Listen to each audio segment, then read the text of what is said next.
Hola nuevamente chicos, el día de hoy vamos a ver otro tema del grado noveno del área de ciencias naturales que tiene que ver con la evolución. Como ustedes ya saben, nosotros los seres humanos y básicamente todos los seres vivos hemos evolucionado a través de los años para adaptarnos al medio. Con el ser humano ha pasado algo muy peculiar, es que como nosotros ya no nos adaptamos al medio, sino adaptamos el medio a nosotros, nosotros ya hemos básicamente un poco dejado de evolucionar de acuerdo al medio porque no lo necesitamos. Sin embargo, años atrás básicamente tuvimos que pasar todos por un proceso de adaptación al medio y eso nos llevó a evolucionar, ¿listo? Entonces, para entender un poco más este tema, vamos a ver la siguiente pregunta. Y nos dice así: una especie de mico presentaba alta tasa de depredación porque tenía poca agilidad para escapar de sus depredadores. Con el tiempo, los micos de esta especie comenzaron a nacer con brazos más largos y así lograban huir con facilidad. Esta característica permitió a. Cambios en el ADN de los seres humanos, b. La mutación de la especie de micos, c. Las modificaciones en el ambiente o d. La baja población de los depredadores. ¿Listo? Entonces vamos a ver qué fue lo que básicamente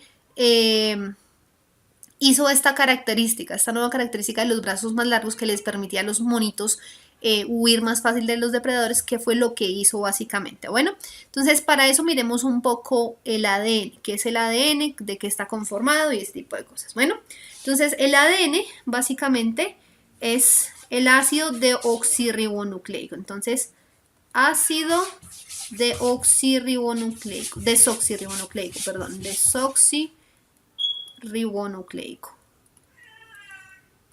Muy bien.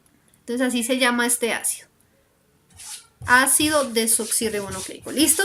Este ácido básicamente es una cadena larga de bases nitrogenadas. Entonces, el ADN tiene una estructura como una escalera torcidita, digámoslo así, como una escalera en forma de espiral. Entonces, acá tenemos digamos, la columna vertebral de azúcares, ¿listo? Esto es un azúcar de por lo general 5 o 6 carbonos, es la columna vertebral del ADN. Ahora tenemos aquí un grupo fosfato, que básicamente es la unión entre la columna vertebral y la base nitrogenada. Luego, acá tenemos la base nitrogenada. Bueno, en el ADN son 4 bases nitrogenadas la que lo conforman. Bueno, ya les voy a decir cuáles son. Entonces acá tenemos las 4 bases nitrogenadas. Entonces, A, T, C y G. Y esas letras significan adenina la C significa citosina, la T significa timina y la G significa guanina. ¿Listo? Esos son los 4 nombres de las bases nitrogenadas que conforman el ADN, ¿vale? Entonces, el ADN yo les venía diciendo, es una escalerita, entonces eso tiene básicamente 2 partes, que es esa que les pinté allá y esta, que es básicamente lo mismo que la de este lado. Lo único es que las bases nitrogenadas de acá tienen que hacer par con la de acá. Entonces, si acá tengo una A, acá voy a tener una T, la timina, que es la que le hace pareja a la adenina. Y acá voy a tener una A, pues porque es en viceversa, ¿no? La T es la compañera de la A y la A es la compañera de la T. Bueno, y aquí la compañera de la citosina, o sea, la base nitrogenada que la acompaña es la guanina y al contrario. Bueno, entonces aquí básicamente hay una unión, se unen acá por puentes de hidrógeno por lo general. Y si ven que se forma una escalera, un escaloncito, 2. Bueno, varios escaloncitos, ¿no?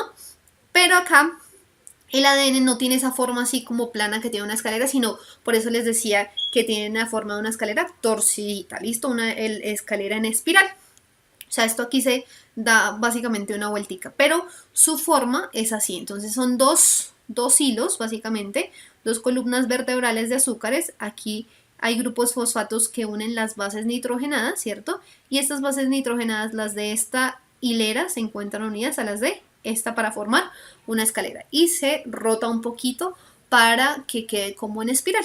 Bueno, El ADN básicamente es la base de todas nuestras características físicas. Bueno, que si yo tengo los ojos azules, los ojos cafés, los ojos negros, los ojos de cualquier color que ustedes los tengan, pues básicamente eso se da gracias al ADN. Pero ¿cómo hace el ADN para llegar allá de esa cosa que está allá en el núcleo de la célula a ser, por ejemplo, el color de los ojos azul? Entonces, básicamente el ADN tiene que hacer un proceso en el cual, a grandes rasgos se los voy a explicar, no voy a entrar en detalle, pero el ADN pasa a los ribosomas y ahí se crean proteínas. ¿Listo? Entonces, básicamente todo esto de acá hace un proceso de conversión en proteínas. ¿Listo?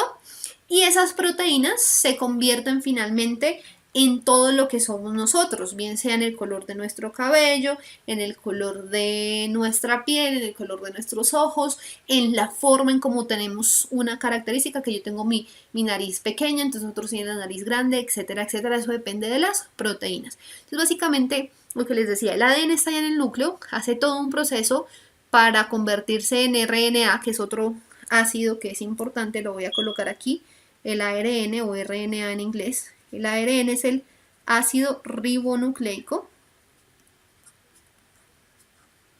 Ribonucleico.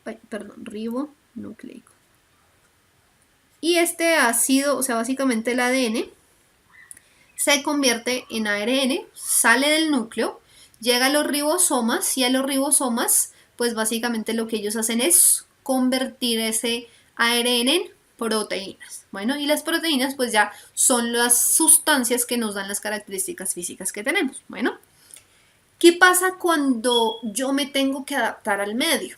Yo básicamente tengo que desarrollar una característica para, que me permita vivir en el medio. Por ejemplo, las jirafas. Las jirafas hace muchos años no tenían ese cuello largote.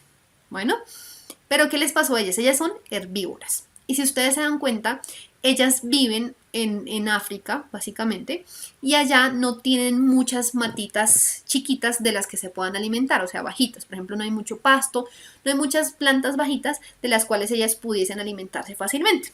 Ellas tenían era plantas altas, árboles grandotes, que básicamente eran el alimento de ellas, y ellas dijeron, ok, yo no tengo alimento aquí en la parte baja, pero sí en las hojas de esos árboles grandotes, así que tengo que desarrollar una característica que me permita alimentarme, porque si no me alimento de esos árboles altos voy a morir.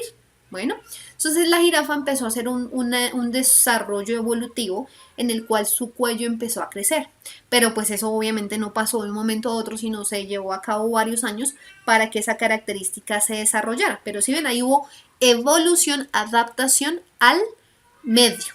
Bueno, ¿qué pasa cuando el primer ser vivo de esa especie empieza a evolucionar o se da cuenta que tiene que adaptarse? Pues él graba básicamente en su código, en su ADN, graba esa adaptación. Y en la siguiente generación se produce una mutación que lo lleva más cerca más cerca a esa adaptación. ¿Qué quiero decir con eso? Entonces la jirafa dijo, ok, me tengo que adaptar. Esa primera jirafa que tenía cuello corto no fue que le creció el cuello de un momento a otro, no. Ella simplemente guardó esa necesidad o esa información en su genoma, y en la siguiente generación se empezaron a ver las mutaciones. Y así generación tras generación se iban guardando esa información en los genomas, y en la siguiente era que se presentaban las mutaciones. ¿Listo? Eso hacía que el ADN básicamente se mutara, o sea, hubiesen cambios en el ADN para que la especie fuese evolucionando. Básicamente eso es lo que le pasó a la especie del miquito. Hubo una mutación. Entonces, básicamente, un miquito que antes tenía los brazos cortos, pues se dio cuenta que no podía seguir teniendo los brazos cortos, porque si no se le iban a seguir comiendo los depredadores. Entonces él dijo, bueno, tengo que hacer algo para mejorar esto. ¿Qué era eso? Pues tener brazos más largos para poder correr más rápido, y eso lo logró a través de una mutación. Básicamente esa es la evolución. Evolución es los cambios o las mutaciones que sufre nuestro ADN para adaptarnos mejor al medio en el que estamos viviendo, para que seamos más aptos para la vida. Y en esta parte va también algo que me parece muy importante que ustedes lo sepan, y es la selección natural.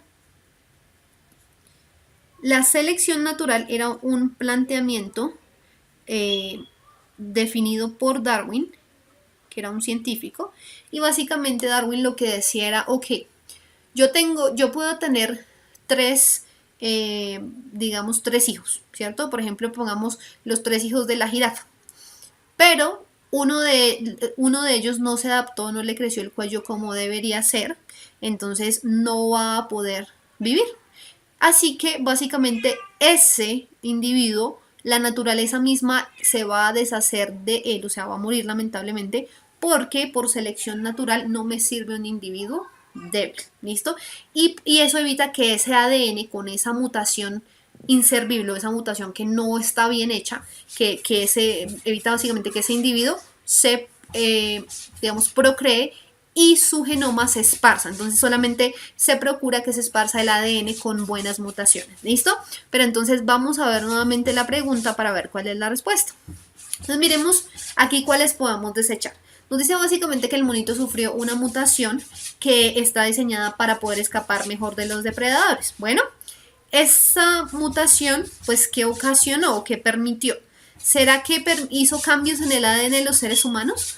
Pero es que ni siquiera estamos hablando de los humanos, sino de los miquitos. Entonces, ¿cómo una adaptación en los miquitos va a producir un cambio en el ADN de los humanos? Eso no va a suceder, a menos de que la adaptación hubiese sido hecha en el cuerpo humano, o sea, porque el humano se tuvo que adaptar, ahí sí habría cambio en el ADN de los seres humanos. Pero a menos de que la evolución no sea en nuestra especie como tal, pues nuestro ADN no va a sufrir ningún cambio. Bueno, entonces esa definitivamente no es.